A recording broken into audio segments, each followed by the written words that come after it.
also were Christ. The pearl in Mary's body was Christ. The rock smitten by Moses was Christ, and Moses smote it longwise and breadthwise to symbolize the cross. Moses' rod was the cross, the water that flowed from the rock was the teaching of the apostles. The darkness brought upon Egypt for 3 days symbolized the darkness of the crucifixion. The Amalekites symbolized the devils, Aaron and Hur, who held up Moses' hands, symbolized the 2 thieves who were crucified with Christ. Thus the entire Bible feeds from one story placed in several allegories and parables. I bore of the riddler who does nothing more than confuse what is simple. A man develops the fertilizer while a woman makes the egg. Many never sit and think how mystical this is, that an actual egg is inside the woman's body at various stages. Now we get to the meat of things. The Adepts know that when a woman is due to bring forth a special child, the fertilized egg itself contains the child before it hatches. The period of incubation that takes place before it cracks open is called ruling from the egg. How many remembered the tale of the goose who laid the golden egg? Of course that tale had a hidden meaning. There is an egg that is about to hatch, as some already have, and inside those eggs are things I'm not even at leisure to discuss, since we have shined light on more than enough to keep one up thinking long into the night. I will say that those who will come from these eggs will be different than the normal human and possess abilities that we can unlock, but most do not use at this moment and trust you will need them. You can see this all as a way used to give you a sense of urgency. Reptiles lay eggs, thus they have to wait for the eggs to hatch. Some take longer than other depending upon what is being brought forth. Reason 166. We cannot deny what has been placed in stone, the reptilian affiliation is clear. Knowing all this now, what will you choose to do? 226 PAGE. Reason 167. Unlike mammals, serpents and amphibians lay eggs.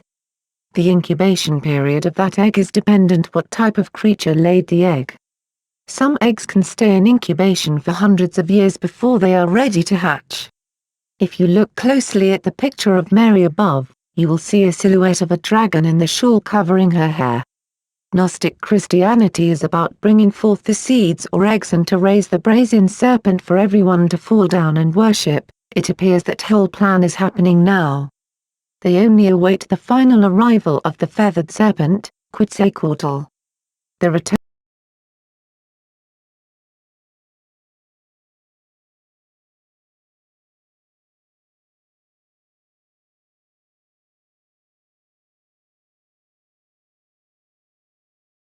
We are currently looking for more ways to get this information across.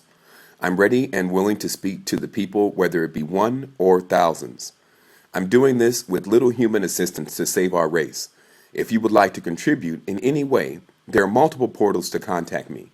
Remember, we are asking for nothing. If you feel like giving, that is up to you. Money is by far not the only way that you can be of aid. If you have rare pictures, rare books, or contacts, groups that you need spoken to, or you would like me to include something in the future editions, contact me. All contributions can be made discreet. However, I will tell you there is nothing to fear. A loophole has been created. In every horror movie, someone always gets away. We have never lost our love for a happy ending. In all this knowledge, I have also discovered ways to enhance the body and open pure energy portals. This cannot be done with only one person and needs infrastructure such as a facility and certain devices that change the consistency of the air and atmosphere we breathe.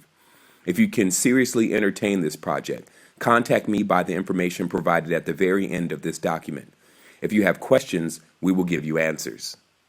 All these cycles are only dreamlike moments of time in the divine consciousness we call life. The individual souls are myriad fragments in self-realization.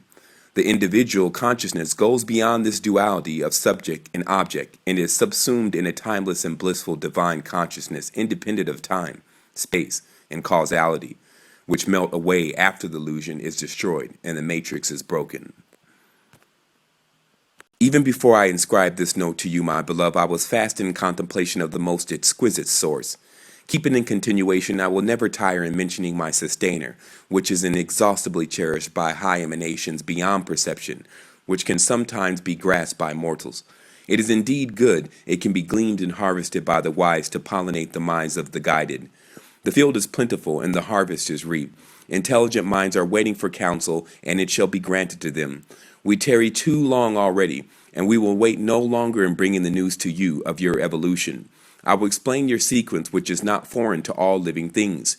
You must first know what you were before, in order for you to know what you are to be next. I would suggest addition only. We do not like to subtract. That will decrease our ranks. We do not divide because we will not suffer or conquer, and we do not multiply in an unexpected stage which is premature. Addition is the only true math for the intelligent and wise. Did I ever fail in bringing forth profound truth beyond fear and emotion? Nay, I shall never fail to arise to the noble cause of bringing the most precious elixir of rare essence to all corners of the earth, if you but knew its true value, wholeness. We are currently located at www.resistance2010.com. You can also email us at resistancecore@gmail.com. I'm James Evans Bomar III, and we thank you for reading The Code to the Matrix.